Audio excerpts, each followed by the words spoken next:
Sosok ante-ante Rafael Alun dan Eko Darmanto dirahasiakan KPK. Komisi Pemberantasan Korupsi masih menyembunyikan identitas seorang pegawai Direktorat Jenderal Pajak yang diduga masuk dalam geng tajir. Nantinya sosok ini akan diperiksa oleh KPK terkait laporan harta kekayaan penyelenggaraan negara. KPK mengendus sosok tersebut merupakan ante-ante Rafael Alun Trisambodo.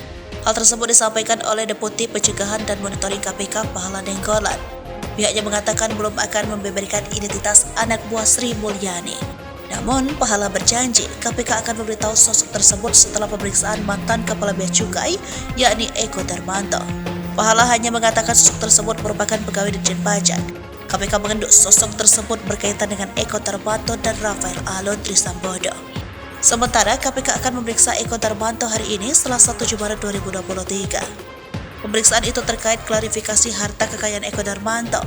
Diketahui sebelumnya, KPK mendapatkan informasi terkait kelompok aparatur sipil negara yang memiliki harta tak wajar.